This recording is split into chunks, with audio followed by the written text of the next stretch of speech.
E chegamos à nossa última aula aí, né?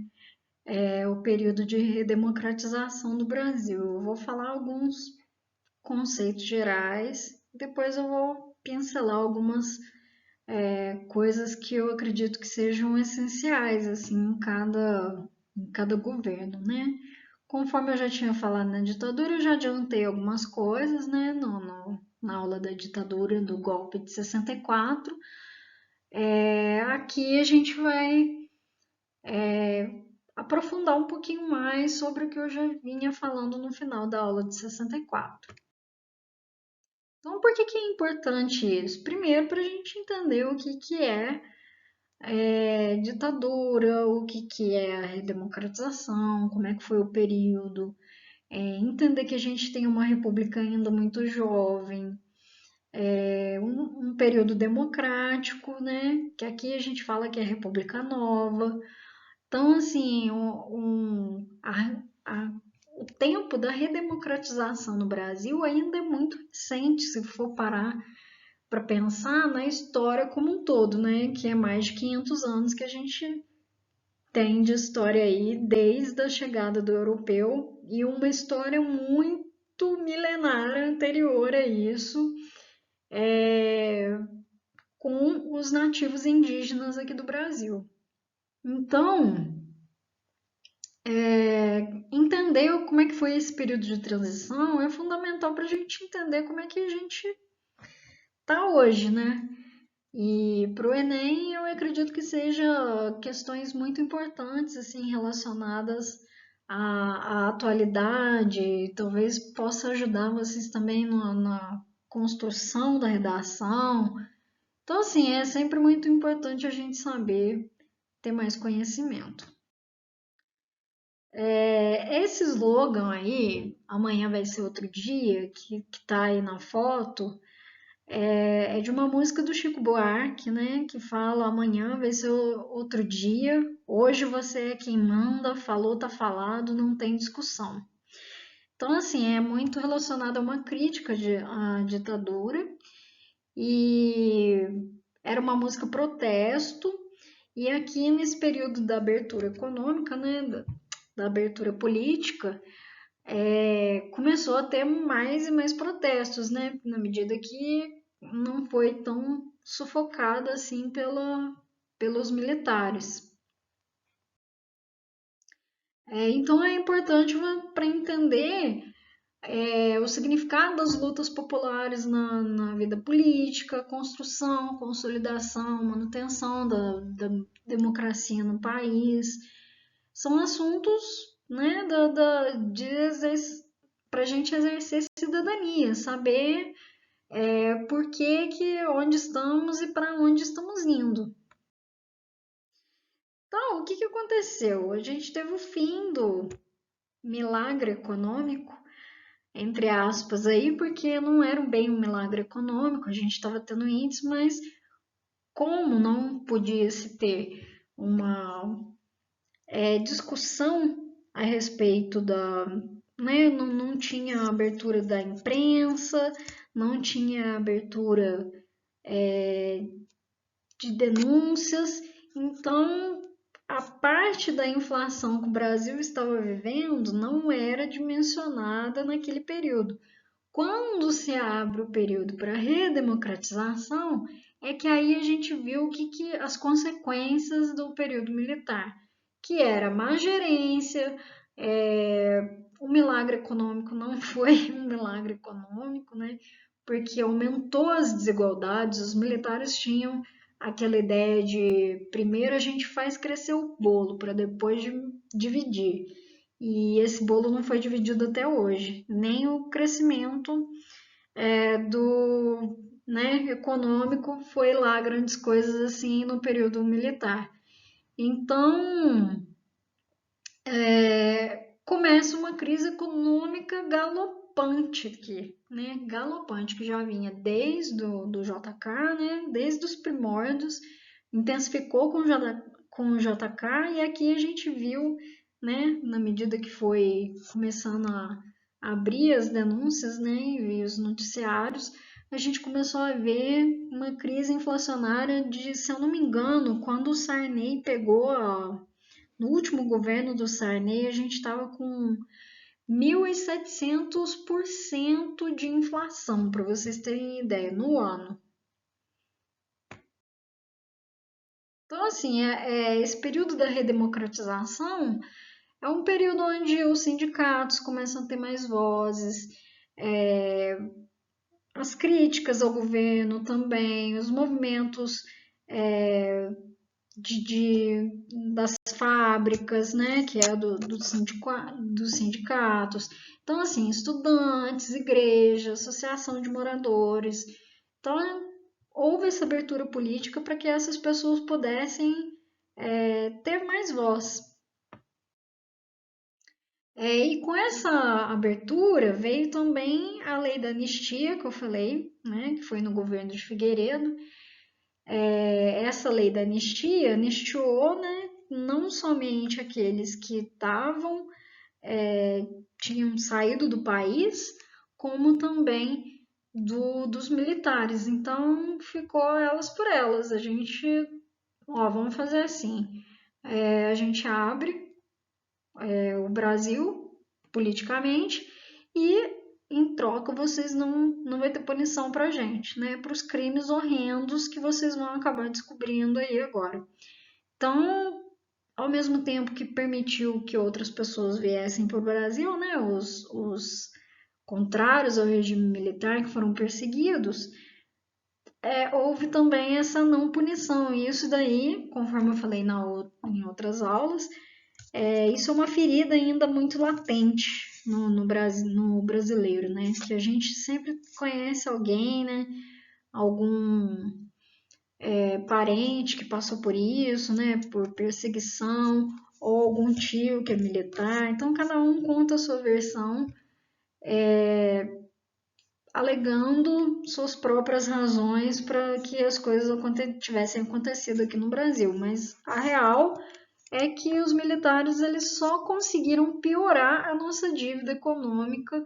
Eles tentaram combater um comunismo que não existia, que não tinha perigo.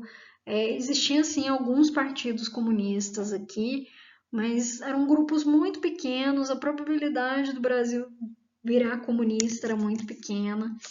E isso acabou gerando grandes consequências para o Brasil, tanto economicamente, politicamente, com a vida dos brasileiros, né? Então a gente vai passar aí por um período muito difícil no período da redemocratização.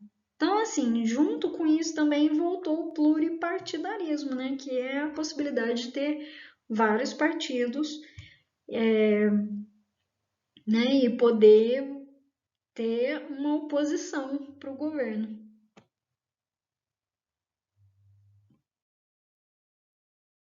E aí, o Tancredo Neves, né, conforme eu já tinha falado, ele foi eleito, né, indiretamente. Então, mas marcou um fato muito importante, porque o Tancredo Neves, ele foi o primeiro presidente, após um longo período de tempo, que não era militar e que foi eleito indiretamente, né? Mesmo que indiretamente. Mas mesmo assim, a população ainda não estava 100% satisfeita e houve um movimento de direta já. Então, esse movimento de direta já é um movimento de que as eleições fossem diretas, né? Que o povo pudesse eleger o seu representante de maneira direta e não de forma indireta, conforme os governadores, senadores, deputados é que elegiam o presidente. Então foi o período da ditadura, ele foi assim, ele começou gradativamente e, né, teve seu pico ali com a linha dura e depois foi voltando também gradativamente. Não teve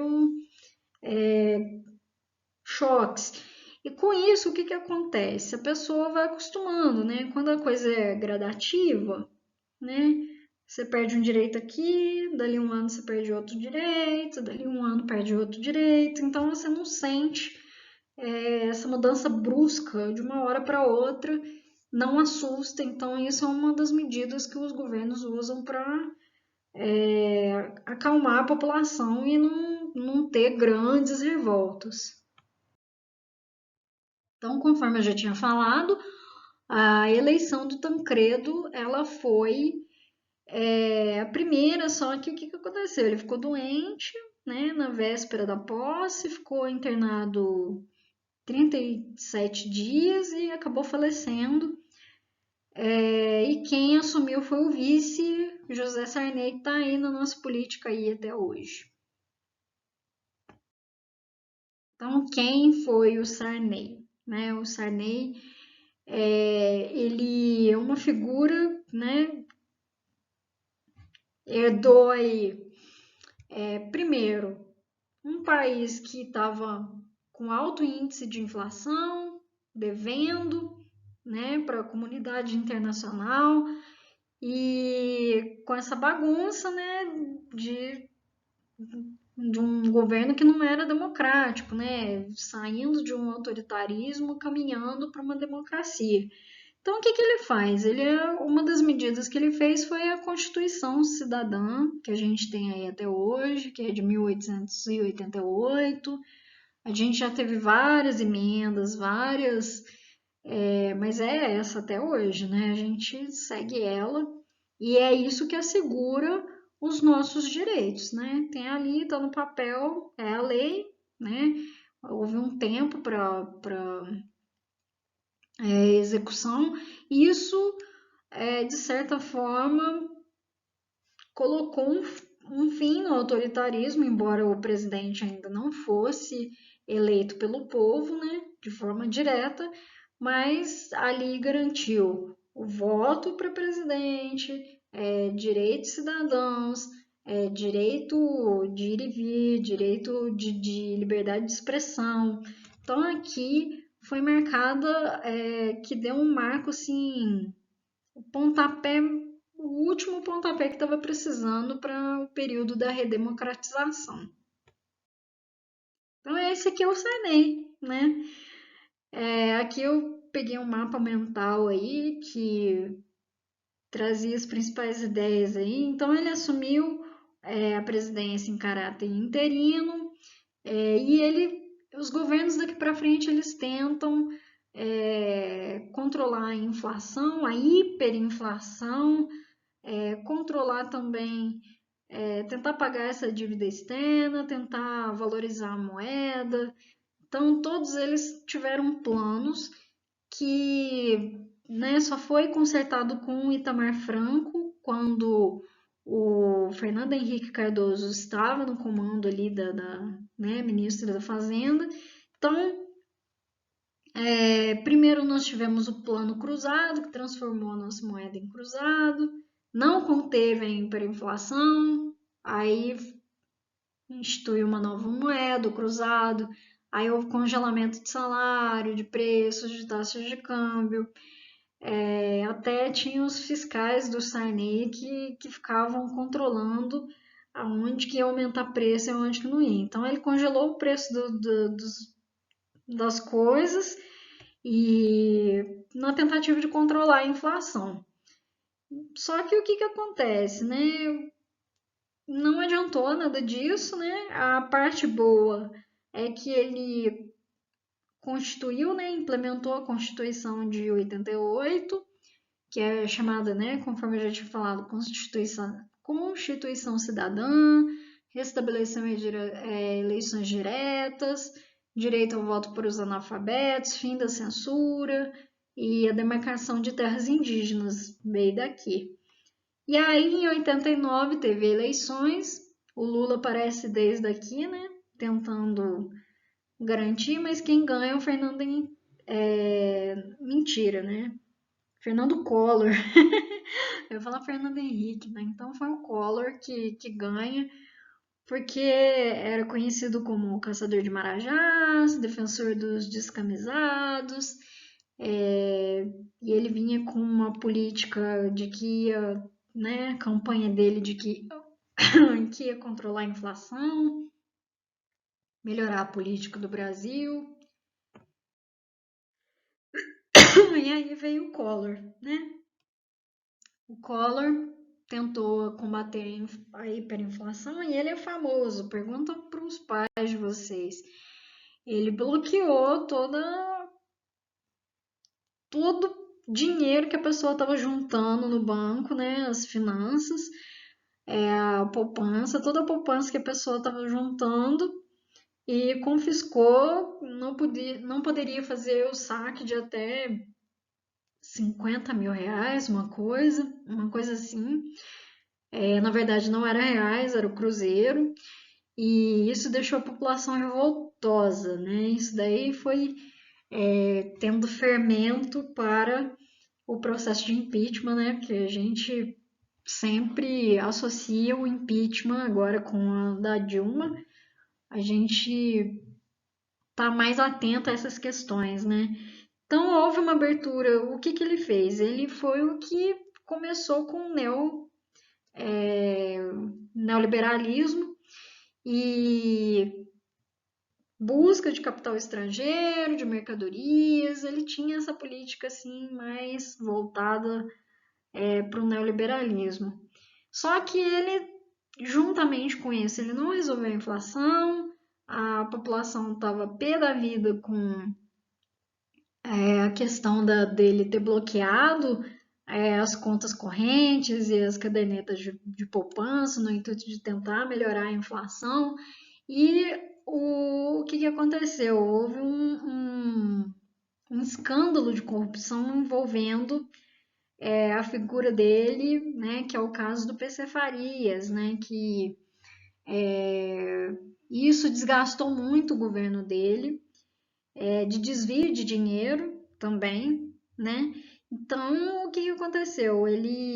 Houve manifestação dos caras pintadas e Collor tentou se afastar, mas não adiantou e ele sofreu o processo de impeachment mesmo, ficou ingovernável por 8 anos. E aí quem assumiu o poder foi o Itamar Franco. Então, o Itamar Franco era o vice, então ele foi o que começou a melhorar a economia, porque ele colocou o Fernando Henrique Cardoso no comando, né, para tentar resolver o problema da inflação e valorização da moeda. E, e aí ele, né, com uma política neoliberal, né, ele conseguiu essa o estabelecimento, a estabilização da inflação, né, da economia no Brasil, e com isso é que o Brasil começou a caminhar.